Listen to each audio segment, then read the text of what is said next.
Hey guys, welcome to the Troy Gramling podcast. As always, it's an honor to get to hang out with you. And, we're talking about design because I really believe that a lot of times it's all around us and yet we don't see it. We experience it, we feel it, it may even direct us in certain directions, but we're unaware of it. So the more aware of the design around us, really, I think the more we can appreciate it and actually participate in it. And so today we're going to talk about interior design. So I'm excited about all the aspects, right? We see it on TV, we hear about it, and we see it as well. And today we have a very special guest. We have Geri D. Did I say it right? And you can tell me what your name means again? Of the wind. The last name means of the wind. Of the wind. Yeah. So I'm speaking, in case you can't see, but I'm speaking, you're listening to a woman. So when I think of the wind, I think beauty, I think even Native American. But of course, I assume you got that name from your husband. Yeah. And when I think of a man and of the wind, I think of something totally different. It's not quite as pretty. It's not quite... Makes sense. That's good. Well, take a moment to introduce yourself and tell us what you do. Thanks for having me, Pastor Troy. My name is Geri, and I'm an interior designer. Self-taught interior designer. I'll tell you a little bit how that came about, but I kind of, the title I give myself, interior designer and life stylist, because I believe that you can live your life by design, so you can design every space, every corner, every moment. And so I just help people more than just design their homes. I kind of go a little further than that. So I'm 39 years old and self-taught because I went to school to be a dance teacher. So it's a little bit of a funny story. I went to school to be a dance teacher. I had my own dance studio in my 20s and just kind of did the whole entrepreneur type of thing. But while I was in college for that, I was exposed to a lot of classes. As you imagine, you take a lot of elective courses and you take a lot of just think that expose you to things, to the arts, visual arts specifically. So we had to take a lot of extracurriculars, extra classes that had to do with visual arts. So I took a lot of art classes. I took a lot of stage design classes. So kind of my love for design kind of started, I would say, being more tangible there. But if I were to look back on that, I think that it kind of started as I was a child. My parents were really into interior design. And when you're little, you don't really appreciate those things, You just can't sit in those areas of the house. There's areas of the house that they're like, you don't sit there, type of thing. But my parents kind of custom built their home, and they were just very specific. So I remember when you were walking to my house as a child, my dad had a custom bar. And it was mid-century, the 70s, the perfect, style teak wood. And, and if you were to make a right, there was a gallery wall, there was a hallway where a grand piano lived there. No one knew how to play the piano in my house. But it looked good. But it looked good alongside walls from floor to ceiling of art. My mom liked to support local artists. So we had gallery walls of beautiful, these watercolor dolls and very abstract dolls. She was into, art. And I remember it's just I would love passing by there, but I didn't appreciate it back then. But now looking back, I'm my love for interior design began as a child, as I kind of grew up, like you said, it's all around you. And I think I learned to kind of appreciate it later in my 20s, and then as I kind of finished that season of my life being a dance teacher, I began working at a church, the church that I'm a part of, and I was in charge of setting up vibes. It was almost like that was my job description in a way. I was the lead environments leader. And environments back then was we were coming into schools and we had to set up and make a school feel like a home for people. So it was very challenging, and I learned a lot in that job. And we would go from school to school, venue to venue. Sometimes we were in bars, sometimes we were in middle schools, and we had to set up a lobby type of experience. We had to set up rooms that felt made people feel homey, feel at home. So I would say the self-taught kind of came from there, because there was a lot of hands-on, a lot of trial and error, a lot of just learning as I went. And it was around 5 years of that. and 5 years into that job. And then I had my second child, and I kind of the pandemic kind of came, and we were all at home, and I was helping a lot of friends with their home projects. I don't know about you, but during the pandemic, a lot of people did stuff to their house, because we were there 24/7. So you wanted to make the space feel right. So a lot of people were making, nooks in their house, reading nooks, or they were fixing their backyards and all that. So that's how I started. I would say my the interior design business, I would say 3 years ago during the pandemic. It was just helping friends just with their home projects, and things kind of took off from there. And it's been a lot of just fun projects. A lot of people have given me the privilege to help design their homes, and this is just the beginning. Wow. So it's all happened pretty quick. Now I have to go back though. You mentioned dance studio. Any particular type of dance, or what were you an expert in? I would say, so I kind to be a dance teacher, you have to look at all the genres. You have to be able to do it all. But my specialty would have been contemporary, modern. So the more eerie, the more organic, no shoes, barefoot type of feel. So that was, that was my specialty. It was a lot of fun. That season of my life, I would never forget it. I think that season of even owning a dance studio taught me entrepreneurship. It taught me a lot of stuff. It was, I kind of taught kids, adults, all ages. Well, let's take your time as you own that dance studio, also working in the church, and then now working for yourself. What has surprised you most just about dealing with the public? Not so much maybe in the interior design, or maybe so, but just what's, dealing with people. What has surprised you? Wow, I think, I think that people have, dealing with people, you kind of deal with, it's like a customer service level in all areas, people have a desire to belong somewhere. I think that it happens in all areas of life. You want to belong somewhere, you want to feel needed and wanted, and you want to feel like, I think that that's one thing that has surprised me about people that I didn't know. I think that now I do. I think that people feel, even when it comes to designing their homes, they just want to feel something that makes them feel like I belong here. This is needed and wanted type of thing. That's one thing I would say I've learned. So you think that people are more agreeable or less agreeable since COVID? What do you think the impact of COVID is? Less agreeable. I think, I think that so much that I think that whole season kind of came about a lot of, I think, opinions and division, I would say, in a way. So I think that we are in a season where I think speaking our mind and saying what we think and what we stand for and believing what we think it's right or wrong, we're more outspoken than ever. Yeah, that's it seems to be the case, especially with the online. Yeah. But okay, so getting back to interior design, what is interior design? Yeah, I think interior design, it is, in my own words and putting it as easy as possible for people to understand, it is the ability, the art of designing a space for functionality, for it to cater to your human needs, and, the side of designing a space as aesthetically pleasing, and that is functional. That would be my definition of interior design. I think like I mentioned, I grew up in a home that we weren't allowed to sit at certain spots. So that was one of my biggest things that I tell people. I'm like, design your homes for it to be livable, functional, but also aesthetically beautiful. That you can sit at every corner of the space and that you enjoy every square inch of the backyard that you're in and the living room that you're in, whatever. Because I would think that would be somewhat challenging is, most of the time, somebody might come to you with some kind of idea. Yeah. And they've got a picture or whatever, but they might have 3 small kids and never really thought about, that white couch might not be the best idea. Yeah.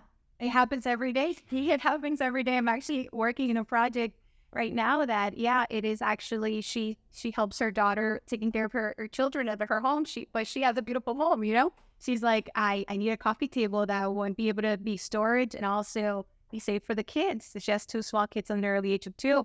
And yes, it happens all the time, but I think that we live in times now where we have fabrics that are high performance fabrics. So as you're buying a couch, there's a the description and nobody likes to read, the bottom part, a lot of it will tell you a lot of information about the fabric. So I think it's important to know that high performance fabrics are out there. There's so many hacks now that you can spray certain things. You can treat the couch before it even comes into your house, before it gets into comes in contact with coffee, wine, water, whatever it is. It kind of spills. If something were to spill, you can kind of spot clean it. There are companies now that kind of come in for very affordable prices that can come and clean your couch. So in the sense of like fabrics, high performance fabrics, there's a lot of hacks to clean your, those white sofas. But when it comes to somebody that has kids, I always recommend, a high performance fabric, and maybe stay away from the white. Maybe go to a light gray, or maybe even go to a tan. There's so many ways to go about it. A lot of people think just because you have children that you don't have to, that your home has to look, as not nice, and just like, I have kids until they're 5 or 6, and then I'll design my home. But there are so many options out there right now when it comes to even sofas, fabrics, coffee tables. Like if somebody is scared of the kids getting hurt, round coffee tables are great. So many coffee tables that have storage. There's just so many options. So in a lot of ways, that's really when you hire an interior designer, your benefits. Maybe I can go to Rooms to Go with a picture and try to get the same type of furniture, but don't have the expertise as far as all the things that are available, so that it's practical. Right. Because I would think, going on my own experience, that the greatest frustration is when it's not practical. Right. Or it doesn't last very long. Right. Or, because like I say, I'm looking at a picture, so I can, I'm even capable of going to Rooms to Go or somewhere and finding that color of chair. Of course. But what it's made out of and how long it's going to last and all those kind of things, I'm not as ready. So then I frustrate it. Yeah. Absolutely. And I think that's the benefit, like you said, of hiring an interior designer to help with your home. And we have access sometimes to knowing if certain stores have a commercial use, if you need the rugs or the couches to be a commercial grade type of material. So those are the benefits that I would say that come in really handy, versus you kind of going into IKEA, Rooms to Go, whatever it is, which I think we live in a day and age now that we have a lot of DIYers. Everybody wants to do everything themselves. We live in a society that Instagram, Pinterest, all of that is we have so much access to beautiful aesthetic constantly. So it's not hard for you to be able to walk in and be like, I want to put this together, But I would say if it's something where you have children, or if it's a commercial space or a space that you need it to be, every corner needs to be well thought out and it needs to be a durable fabric or a durable material, that's where interior designers come in and they can help you. Yeah. When you talk about living in a time, we have all this beauty around us, but to me, that just frustrates me because it seems, because it's so around us, it seems so much more attainable than, again, if I remember, I had several artists where I'd buy a pair of cheap jeans and say, hey, can you put the stains or whatever here on there? Because it seems so easy to do. And then they'd give it back to me and I'd be like, okay. Yeah. 100%. I think that sometimes we see these DIYers and it looks a lot easier. And then you start doing the project and you're like, they lied. For sure, half of that video was done by a handyman. It's happened to me. We did a few projects during the pandemic, and even I would say recently we did a frame around our TV.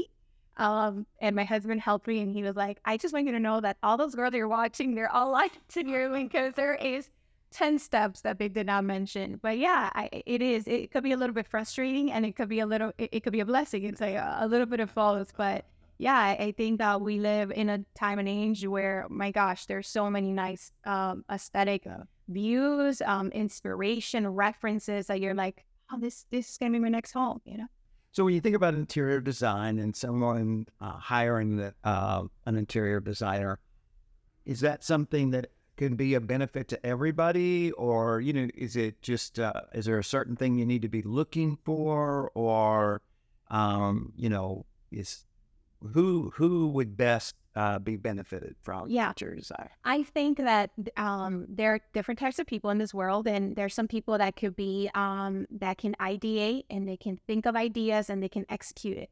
There's people that are really good at thinking, but they're not really good at executing. So I feel like an interior designer would work really well for those who have a vision, who have a reference, who know what they want their space to look like, but perhaps they don't really know. They're not good executors. They're not good at really good following through with the look, or maybe even buy from the stores that were provided. So yeah, I think interior designers can kind of come in and help you execute that vision that you have. But I constantly see, and a lot of people think that interior design is a luxury. It is. It is a luxury sometimes that you're hiring somebody to design space, and then you have to, kind of pay for all the materials or all the work, all the labor, the build out and the furniture. But nowadays, too, a lot of interior designers offer packages where you kind of do more of like I think because of COVID, it kind of gave us just new ways and new creative ways and how to help people. So I've done, one of the things that I help with people with is like, maybe you can hire me for the full thing, but you can hire me to help you ideate for the project. And I kind of give you a mood board, a sourcing list, items that you can purchase. So even virtual, so there's a lot of that a lot of interior designers offer, like a virtual consultation that can kind of help you, guide you, instead of you going, into Home Goods and trying to buy all the furniture. I think that's one mistake a lot of people make. Just going into a Home Goods and they're like, okay, I'm gonna, and then a Home Goods, you have like the middle section. I don't know if you've ever seen it with the furniture. You have like, a velvet couch with a rattan chair, and you have a lot of mixed styles, and a lot of people just kind of go there and to buy stuff, which is great. It's a great store, don't get me wrong. But sometimes if you don't have the idea and the look and, the ideation put together, and even a list of what you need to buy and what materials you need to stick to, it can be a little messy. So you end up with a bunch of things that don't really go together, don't make sense, and you end up either giving away, or I don't know, you end up selling or whatever it is. So yes, I think to answer your question, interior designers, there's a lot of options, more affordable options and more affordable things that people can probably get hired interior designers for, that can really benefit you, during the process of doing your home. So tell us, what's, in these last 3 years, what's a project that was, when you got finished, you had a real sense of fulfillment? Maybe it was a huge challenge, or tell us a little bit about what you might consider your most fulfilling. Yeah, I would say in 2021, I helped this couple. We had a lot of friends in common, so they were just purchasing their first home, and they were also going through an IVF process.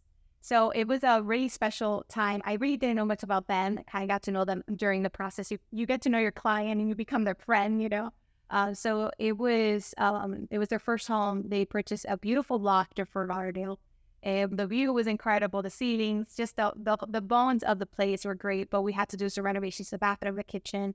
It was like a loft, so we had to create some partitions and all that. So I would say that would be by far the best project I've ever worked on, because of the fact that this couple, I got to know them. They were also going through this really heartfelt journey, a really painful journey.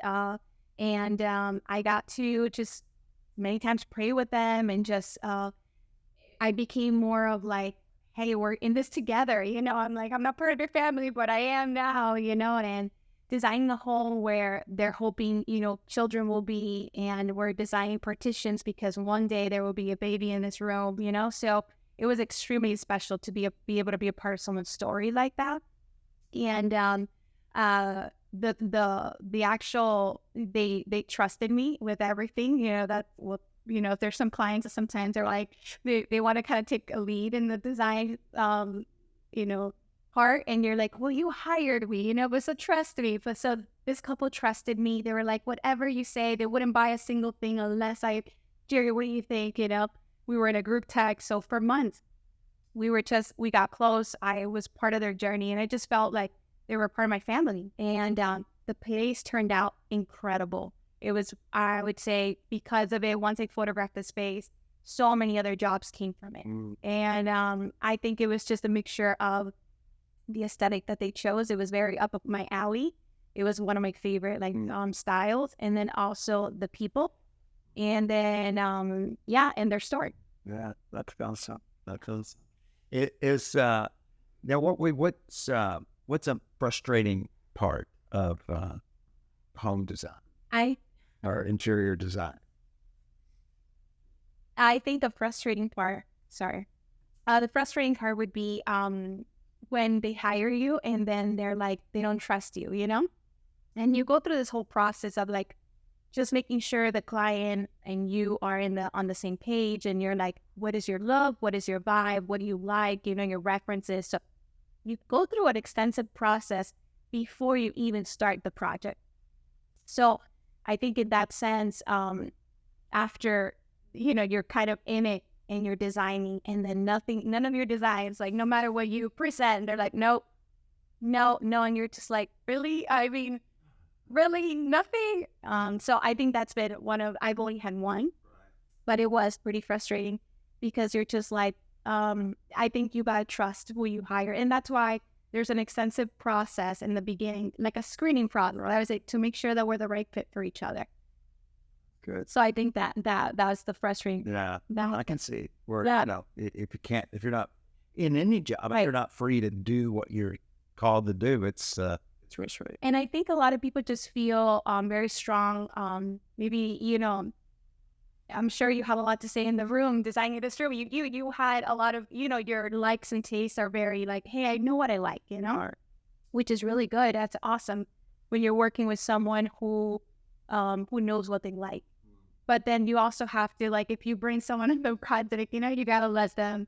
It's a dance. It's a dance. Okay, I know when to step forward. I know when to step back to the side. You know, type of thing. Right. Francine does our decorating here, and I just do what she tells me. I've learned that's the best way to go forward. Absolutely. It just saves you headaches and money and everything. You know, another thing that's interesting, and then we'll talk a little bit about folks doing their own design. But you know, you started, you did the dance, and then you work in the church as well. And we were talking with an event designer just the other day who began in the church. You know, and you think about, there's probably a lot of folks out there listening that don't realize that engaging in ministry opens a lot of doors sometimes that you're not even aware of, and God can even surprise you with what he does. And you know, I think sometimes people see ministry maybe as something that takes their time, or as opposed to really a lot that God does, not only in ministering to people, but when he does in the life of the person who's willing to give that time. Absolutely. I think I say it all the time, but I think a lot of my calling in life, you know, kind of came from me plugging in myself into a church and being able to be willing to give my gifts and my talent, or what I thought you know, like, hey, I think I'm good at this, you know. I'll never forget, I think I used to love putting together my kids' birthday parties, and that was like very like intense, like from the details, from the walking in to what favor you got, you know, walking out to every corner. And I'll never forget, our pastor came to that birthday party. My daughter was turning one, you know. And then it was like, you kind of like enjoy creating the vibes. And I was like, yeah. And, but I mean, I had furniture there that I brought from my house. It was intense what I did for a 1-year-old birthday party, now looking back. And then I remember kind of him just kind of calling that out in me. And then as I kind of began working at the church, and I kind of did what I was doing, what I got hired for, I was doing it on my own. You know, I was already doing it as a volunteer, and you know, kind of was, I guess, so dedicated to it, and that was like, hey, you know, there's an opportunity here, and I was like, absolutely, let's do it. So I think, and yeah, I think I always say a lot who I am right now, even on my day to day, as a businesswoman or as an entrepreneur, kind of was birthed and came from that ministry moment, you know, from me surrendering my talents, my gifts, and just being able to be shaped during that season. 100%. I always say that I think it is vital. I think you're able to find out more things about you that you don't even know. So I think that it is a double blessing. You know, the church gets blessed, you get blessed. There's no losing in that. I think everyone grows, it's a blessing all around. Yeah, that's good. So I just again encourage if you're out there listening, to jump in there and get involved. You never know what door it might open. All right, somebody's at home, they're listening, they're gonna decorate or design a space, and where do they need to start? Do you start with the furniture, the walls, the accessories? Where's the beginning point? I would say start with the color palette. I think that's really important. 80-20 rule. 80 is there's a few colors that are kind of on the table. Let's say there's about 3 or 4 colors. So the 80 rule is like there's 3 colors that are the most predominant, and then the 20 is those accessories. Might be let's say that it's blue. The blue accessories it's a 20 rule. So that's how you kind of bring it in. But I think a color palette is the most important part of the process, and being able to stay true. Let's say that you want neutrals, a lot easier too. If you are just starting, I say sticking to neutrals is it's a good way to go.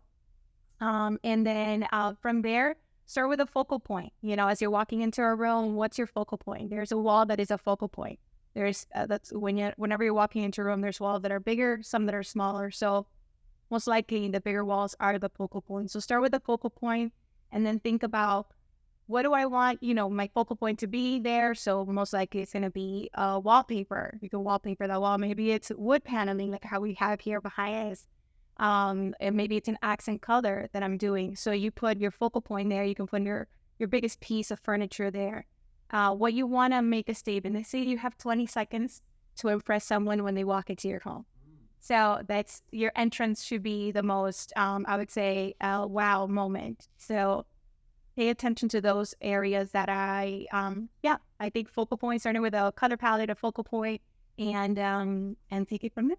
So when it comes to the wall or a couch or whatever, how important is symmetry?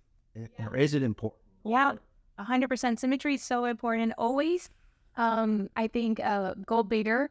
It makes the most impact. Let's say that you have a couch and then you have some picture frames behind you, some artwork, let's say, and you have the choices of, let's say the wall is about 10 feet long, and so you probably need a couple art pieces that are pretty large. Let's say if I were to be having a 10 feet wall and I have a couch in front of it, I would probably choose 3 art prints that are like, 20 by 30 inches. So that way you could space them out and it feels large and it feels grand. It doesn't feel like the wall is bigger than the art prints, but rather the art prints are making an accent into that huge wall. So always go bigger with your art prints. Always go, especially with the focal point walls. I agree. It is most important. Symmetry, it is high.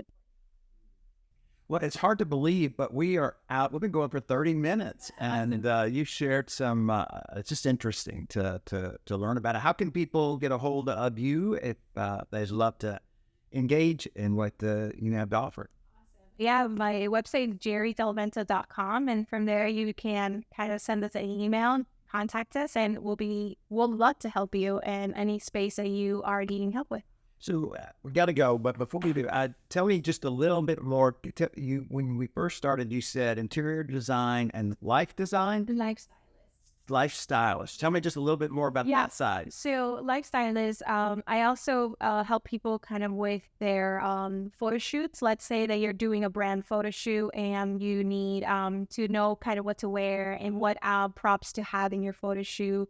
Perhaps it's it's a set design that you're doing for something else. It could be a podcast. I've done that too.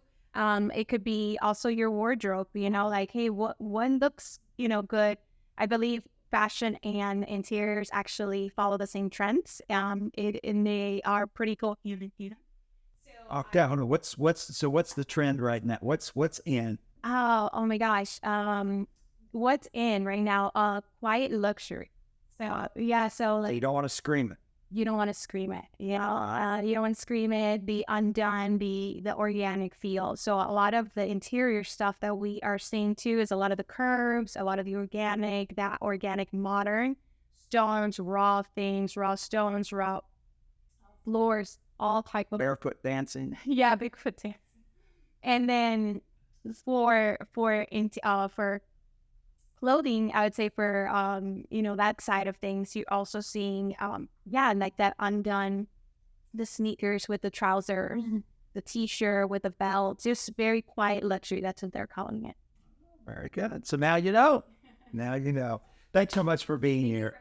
I really appreciate it. And excited. I'm always excited when somebody begins to discover who God's created to be even deeper, especially through his house and through his people. So thanks for pursuing. Thank you so much. Thank you. Good to have you. And it's good to have you guys listening today. Don't forget, you can follow along.